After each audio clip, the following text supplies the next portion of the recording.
Ces journées de Net 2009 sont intéressantes parce que ça nous donne une perspective sur ce que risque de devenir le monde d'Internet de demain.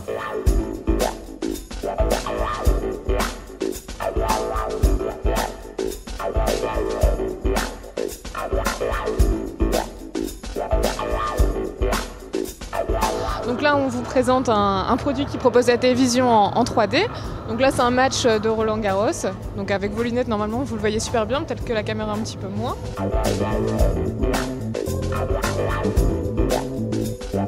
Là, nous avons un écran avec une webcam et le logiciel repère mon visage.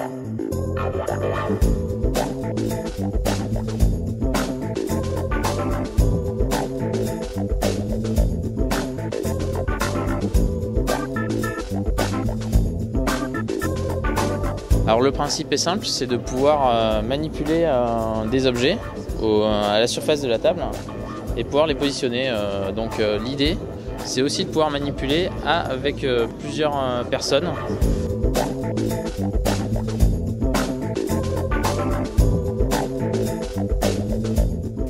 Top première.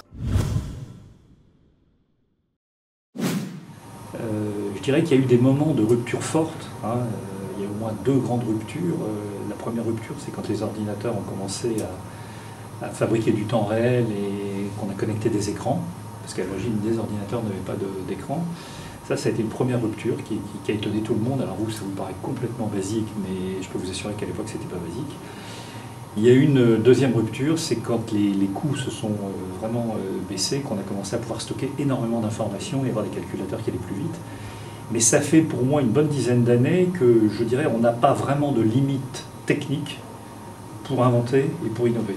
Aujourd'hui, on est vraiment aux prémices du Web 2. Alors on parle de Web 3, on parle de Web 3D, on parle de plein de choses.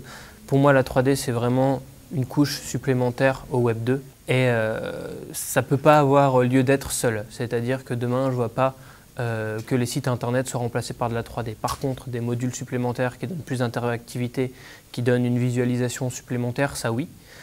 Je pense que la partie non visible de l'iceberg, c'est toutes les données qui rentrent sur Internet et qui ne sont pas rentrées par l'homme, qui sont rentrées par des capteurs intelligents, les puces RFID, qui sont sur l'ensemble des produits, qui peuvent être pour assurer la traçabilité de la viande bovine, par exemple, qui peuvent être sur les médicaments, qui peuvent être sur les voitures, qui peuvent être sur un certain nombre de pièces détachées ou sur des vêtements.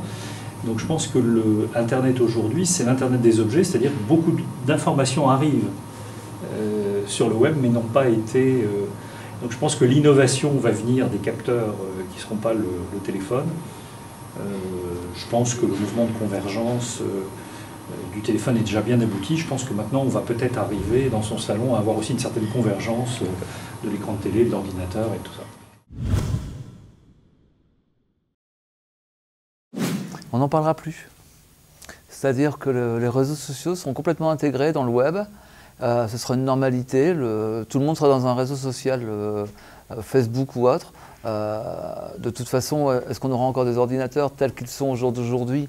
Je n'en suis pas du tout certain. Ce sera, à mon avis, plus des écrans sur lesquels on pourra intervenir. Il faudra passer par un des réseaux sociaux, je ne sais pas encore lequel, et qui sera notre système d'exploitation d'Internet. Je pense notamment à Facebook en parlant de ça. Et donc les réseaux sociaux en tant que tels n'existeront plus, c'est-à-dire qu'on aura nos contacts comme ceux qu'on a actuellement dans notre système de messagerie de courrier. L'arrivée de Facebook et l'explosion si rapide de Facebook a montré quelque part la puissance des réseaux sociaux, la puissance de la communauté, la puissance d'Internet tout simplement. Et c'est vrai, j'aime beaucoup l'expression que la personne d'Orange Labs disait, Facebook c'est un peu du clair-obscur, et c'est ça. Et finalement c'est ce qui fait son intérêt, c'est que c'est un petit peu ce subtil mélange entre je parle de moi à tout le monde et j'espionne la vie privée des autres qui plaît. Et finalement, il faut faire attention de ne pas tomber dans certaines dérives, mais finalement ça c'est impressionnant. On les retrouvera à tous les niveaux, aussi bien donc sur les ordinateurs, pour les ordinateurs proprement dit, mais également sur d'autres systèmes de communication qui seront des mobiles, donc vous avez les téléphones, et d'autres systèmes certainement qui apparaîtront, dont on n'a pas encore conscience peut-être aujourd'hui. Mais le pire, enfin le mieux, je serais tenté de dire, c'est pour les serious games de nos clients, c'est-à-dire qu'on peut agréger tout contenu du web, c'est-à-dire qu'on peut mettre des vidéos intégrées directement sur un mur en 3D, on peut mettre une vidéo qui défile, on peut mettre des photos intégrées dans des cadres, on peut mettre de la musique directement prise d'un player MySpace. On peut vraiment agréger tout le contenu qui existe sur les sites qui marchent très bien actuellement. Finalement, 2015 dépendra de ce qu'on fera aujourd'hui. Je pense que c'est l'une des grandes caractéristiques actuelles, c'est que les technologies sont disponibles. Alors même si on va en inventer des nouvelles, si on va faire plus vite, plus rapide, moins cher, elles sont disponibles. Donc c'est vraiment aujourd'hui aux entreprises, aux citoyens, aux étudiants de les utiliser et pour fabriquer l'avenir. À l'horizon 2015, pour moi, le vrai enjeu, ça va être d'agréger tout ce qui existe pour éviter à l'utilisateur d'aller à 50 000 endroits différents et surtout de simplifier pour que ce soit accessible à un plus grand public possible. C'est maintenant que ça se passe, c'est-à-dire que, et vous qui êtes des étudiants, c'est certainement, il y a des chantiers fantastiques. Vous n'avez pas besoin d'attendre après la technologie, vous n'avez pas besoin de dire on va avoir ça, vous l'avez sous les mains. Donc vous avez un rôle en tant qu'étudiant, en tant que citoyen à jouer pour faire progresser ces technologies dans les usages.